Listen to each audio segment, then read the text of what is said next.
افسوس سے کہنا پڑتا ہے کہ پہلے ایک وقت ہوا کرتا تھا جب لوگوں کی یہ تمنا ہوتی تھی، لوگوں کی خواہش یہ ہوتی تھی کہ کسی طرح ہمیں اللہ کی محبت مل جائے، لوگوں کی آرزو یہ ہوا کرتی تھی کہ کسی طرح ہمیں اللہ کا پیار مل جائے، کسی طرح ہمیں اللہ کا عشق مل جائے، جبکہ آج کے لوگوں کے دلوں سے یہ تمنا اور یہ آرزو بالکل ختم ہوتی ہوئی نظر آتی ہے، جبکہ ہمارے دلوں میں یہ تمنا ضرور ہونی چاہیے کہ اللہ ہمیں اپنی محبت عطا فرما دیجیے۔ اس دنیا میں حضور صلی اللہ علیہ وسلم ایسی مبارک ہستی ہیں کہ جن کو اللہ رب العزت کی سب سے زیادہ محبت نصیب ہوئی ہے، اور حضور صلی اللہ علیہ وسلم بھی وہی ہستی ہیں کہ جنہوں نے اللہ رب العزت سے سب سے زیادہ محبت کی ہے۔ اس کے باوجود اب بھی اگر ہم حضور صلی اللہ علیہ وسلم کو دیکھیں تو حضور صلی اللہ علیہ وسلم اپنے لیے اللہ رب العزت سے اللہ کی محبت کا سوال کرتے ہوئے نظر آتے ہیں۔ ایک موقع پر دعا فرماتے ہیں، اللہم انی اسألک حبک، اللہ میں آپ سے آپ کی محبت کا سوال کرتا ہوں۔ ایک موقع پر ارشاد فرماتے ہیں، اللہم انی اسألک منک، اللہ میں تجھ سے تیرا سوال کرتا ہوں۔ اب بھی حضور صلی اللہ علیہ وسلم اللہ کی محبت مانگتے ہوئے نظر آتے ہیں۔ آخر اللہ کی محبت میں کوئی تو ایسی بات ہے کہ حضور صلی اللہ علیہ وسلم خود کئی مقامات پر اللہ کی محبت مانگ رہے ہیں۔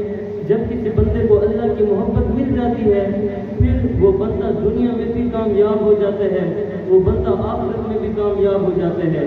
جب کسی کو اللہ کی محبت مل جاتی ہے پھر اس بندے کا حال یہ ہوتا ہے، کسی کہنے والے نے کیا خوب کہا، مجھ کو نہ اپنا ہوش نہ دنیا کا ہوش ہے، مجھ کو نہ اپنا ہوش نہ دنیا کا ہوش ہے، رہتا ہوں مست ہو کر ان کے جمال میں، تاروں سے پوچھ لو میری روداد زندگی، تاروں سے پوچھ لو میری روداد زندگی، راتوں کو جاگتا ہوں تمہارے خیال میں۔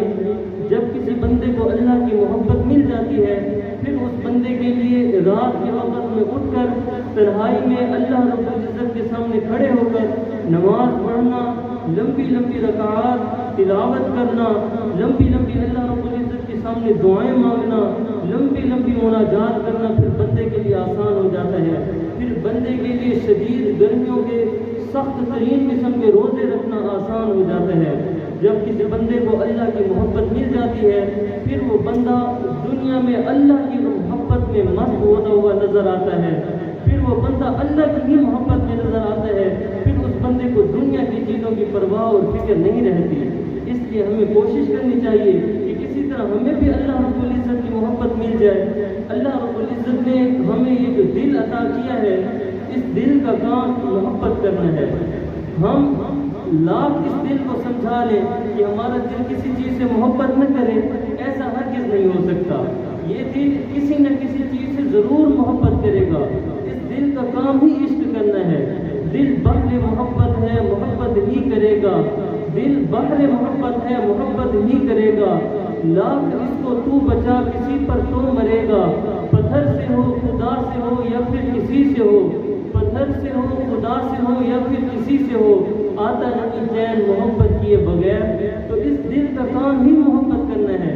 جب اس دل کا کام محبت کرنا ہے، اس دل نے کسی نہ کسی چیز سے عشق کرنا ہی ہے، تو پھر کتنا اچھا ہو کہ ہمارا یہ دل اللہ رب العزت سے عشق کرنے والا بن جائے، کتنا اچھا ہو کہ ہمارا یہ دل عاشق رسول بن جائے، کتنا اچھا ہو کہ ہمارا یہ دل اللہ رب العزت کے قرآن عظیم و شان سے محبت کرنے والا بن جائے۔ دنیا میں بھی کامیاب ہو جائیں گے، آخرت میں بھی کامیاب ہو جائیں گے، دنیا میں بھی مزے کی زندگی گزاریں گے، کل آخرت میں تو پھر ہمیشہ ہمیشہ کے مزے ہوں گے۔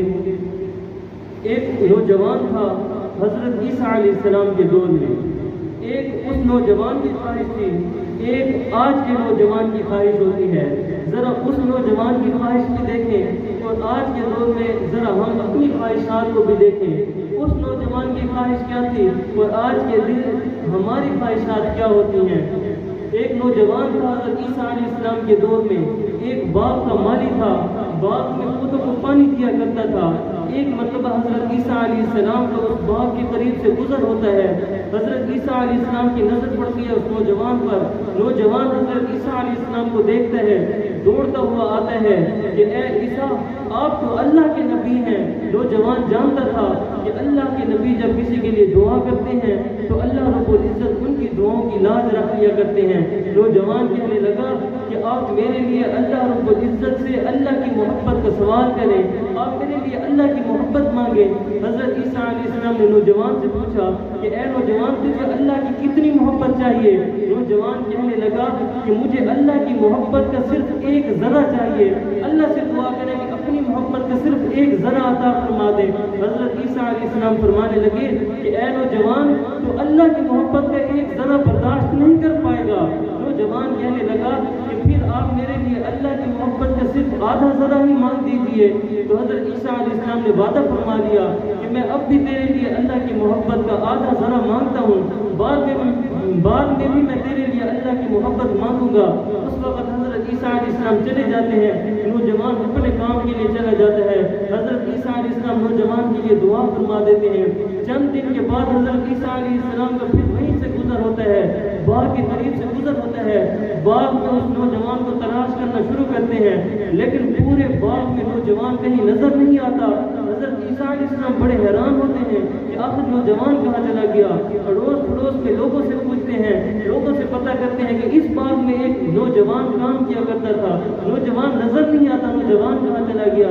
لوگوں نے بتایا کہ اس نوجوان کی تو زندگی ہی تبدیل ہو گئی ہے, وہ تو فلاں جگہ پہاڑوں میں رہتا ہے, وہ تو اس طرف ابھی آتا ہی نہیں ہے. حضرت عیسیٰ علیہ السلام اس طرف پہاڑوں کی طرف چل پڑتے ہیں, اس نوجوان کو تلاش کرنا شروع کرتے ہیں کہ کسی طرح وہ نوجوان مل جائے. جب اس پہاڑ کے قریب پہنچتے ہیں تو کہیں سے رونے کی, زور زور سے گڑگڑانے کی آوازیں آنا شروع ہوتی ہیں. ان آوازوں کی طرف چل پڑتے ہیں. جب قریب پہنچتے ہیں تو کیا دیکھتے ہیں کہ وہی نوجوان ایک چٹان پر بیٹھا ہوا ہے, اللہ رب العزت کے سامنے دعا کے لیے ہاتھ اٹھائے ہوئے ہیں, زور زور سے رو رہا ہے. اللہ رب العزت سے ہم کا نام ہے, اللہ تعالیٰ سے دل لگی کی باتیں کر رہا ہے, اللہ رب العزت سے مناجات کر رہا ہے. حضرت عیسیٰ علیہ السلام قریب ہو کر نوجوان کو سلام کرتے ہیں, السلام علیکم ورحمۃ اللہ. نوجوان کی طرف سے کوئی جواب نہیں آتا. دوبارہ سلام کرتے ہیں, شاید نوجوان نے سنا نہ ہو. دوبارہ پھر نوجوان کوئی توجہ نہیں کرتا. تیسری مرتبہ اونچی آواز سے سلام کرتے ہیں تاکہ نوجوان کے کانوں میں آواز پڑ جائے, لیکن تیسری مرتبہ بھی نوجوان ان کی طرف متوجہ نہیں ہوتا.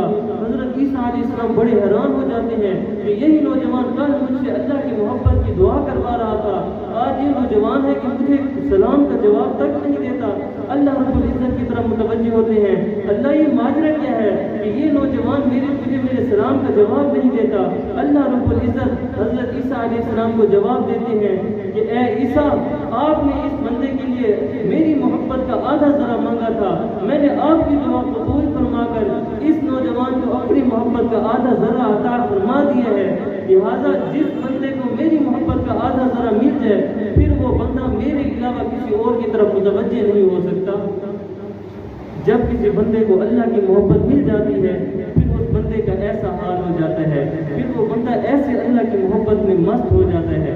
ہمیں بھی چاہیے دنیا میں صحیح معنوں میں اللہ کے بندے بن کر رہیں, اپنے دل کی خواہشات کے پیچھے نہ لگے رہیں, بلکہ اللہ رب العزت نے ہمیں جو احکامات دیے ہیں ان احکامات کے مطابق زندگی گزاریں. حضور صلی اللہ علیہ وسلم کی سنت طریقوں کے مطابق زندگی گزاریں. حضور صلی اللہ علیہ وسلم نے جو ہمیں زندگی اپنی نمونہ کے طور پر پیش کی ہے اس کے مطابق ہم زندگی گزارنے کی کوشش کریں. اگر ہم حضور صلی اللہ علیہ وسلم کی سنت کو اپنا لیں گے تو اسی سے اللہ رب العزت ہمیں اپنی محبت بھی عطا فرما دیں گے. اللہ رب العزت قرآن عظیم الشان میں فرماتے ہیں, قل ان کنتم تحبون اللہ فاتبعونی.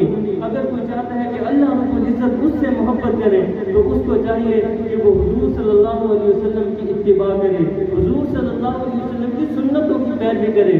جب بھی کوئی کام کرنے لگتے ہیں, کام کرنے سے پہلے سوچ لیا کریں کہ آیا میرے اس کام کرنے سے میرا اللہ مجھ سے راضی ہوگا یا میرا اللہ مجھ سے ناراض تو نہیں ہو جائے گا. جب اذان ہو جاتی ہے, اذان ہو جانے کے بعد مسجد کی طرف آنے کا دل نہ کرے تو اس وقت سوچ لیا کریں کہ اگر میں اس وقت مسجد میں نہ گیا تو اس وقت میرا اللہ مجھ سے راضی ہوگا یا کہیں میرا اللہ مجھ سے ناراض تو نہیں ہو جائے گا. جب منہ پر چہرے پر بلیڈ پھروانے لگتے ہیں، بلیڈ پھروانے سے پہلے یہ سوچ لیا کریں کہ آیا اس وقت میرا اللہ مجھ سے راضی ہوگا یا کہیں میرا اللہ مجھ سے ناراض تو نہیں ہو جائے گا۔ جب روزی کمانے لگتے ہیں تو رزق کمانے سے پہلے سوچ لیا کریں کہ میرے اس طریقے سے رزق کمانے سے میرا اللہ مجھ سے راضی ہوگا یا کہیں میرا اللہ مجھ سے ناراض تو نہیں ہو جائے گا۔ جب ایک حرام کا لقمہ پیٹ میں چلا جاتا ہے تو 40 دن تک بندے کی دعا قبول نہیں ہوتی، 40 دن تک بندے کے اعمال قبول نہیں ہوتے۔ ہمارا تو پہلے سے جو حال ہے، ہم کس قدر اللہ رب العزت کی حکم کی پیروی کرتے ہیں، ہم سب کو بخوبی ان سے واقف ہیں۔ پہلے سے ہم اعمال کی طرف اس قدر کوتاہی کرتے ہیں کہ ہمارا حال ہمیں خود معلوم ہے۔ دوسرا الٹا ہم اپنے گناہوں، اپنے انہیں تھوڑی سی نیکیوں کو بھی اپنے گناہوں کی وجہ سے ختم کرنا شروع کرتے ہیں۔ یہ ہمارے لیے کس قدر نادانی کی بات ہے۔ جب ایک مرتبہ ایک حلال رزق کا لقمہ پیٹ میں چلا جاتا ہے تو اللہ رب العزت اس حلال رزق کی وجہ سے نت نئے اعمال کی توفیق عطا فرما دیتے ہیں۔ ایک مرتبہ حضرت امام شافعی رحمہ اللہ اپنے استاد امام مالک رحمہ اللہ سے ملاقات کے لیے مدینہ منورہ سے مکہ مکرمہ کا سفر شروع فرماتے ہیں۔ مدینہ سے لے کر مکہ تک 8 دن اور 8 راتوں کا سفر ہے۔ جب سفر شروع کرتے ہیں تو اس 8 دن اور 8 راتوں میں 16 مرتبہ قرآن عظیم الشان کا ختم کر لیتے ہیں۔ ایک ختم دن میں کرتے ہیں، ایک ختم رات کو کرتے ہیں۔ جب 8 دنوں کے بعد مکہ مکرمہ پہنچتے ہیں تو قرآن عظیم الشان کے 16 ختم مکمل ہو جاتے ہیں۔ اس قدر عبادت کا شوق ہوا کرتا تھا۔ وجہ کیا تھی؟ پیٹ میں حلال رزق کے علاوہ حرام لقمہ کبھی نہیں جایا کرتا تھا۔ آج اگر ہم بھی حلال رزق کی فکر کر لیں تو اللہ رب العزت نت نئے اعمال کی توفیق عطا فرما دیں گے۔ آج ہمارا کیا حال ہوتا ہے؟ ہم اگر جلال پور سے ملتان تک کا سفر شروع کریں تو اس جلال پور سے ملتان تک کے سفر میں ہماری ایک فلم مکمل ہو جاتی ہے، یا اگر فلم مکمل نہ ہو تو جلال پور سے گانے سننا شروع کرتے ہیں، ملتان تک پہنچنے تک ہمارے 20 گانے سننا مکمل ہو جاتا ہے۔ اللہ رب العزت کو ناراض کر لیتے ہیں۔ میرے بھائیو، دنیا چند دن کی زندگی ہے، ہمیں نہیں پتہ کہ پتہ نہیں یہاں سے اٹھ کر ہم گھر تک پہنچ پائیں گے یا نہیں پہنچ پائیں گے۔ جب دنیا اس قدر مختصر سی زندگی ہے تو پھر اس قدر مختصر زندگی میں اللہ رب العزت کو کیوں ناراض کریں ہم؟ اللہ رب العزت کو ناراض کر کے اگر دنیا سے چلے گئے، دنیا میں بھی تباہ و برباد ہو جائیں گے، آخرت میں بھی ہم تباہ و برباد ہو جائیں گے۔ جو کہا گیا سنا گیا، دعا ہے کہ اللہ رب العزت ہمیں اس پر عمل کی توفیق عطا فرمائے، اللہ رب العزت ہمیں اپنی محبت عطا فرما دے، اللہ رب العزت حضور صلی اللہ علیہ وسلم کی سنت طریقوں کے مطابق زندگی گزارنے کی توفیق عطا فرمائے۔ وآخر دعوانا الحمدللہ رب العالمین۔ سنت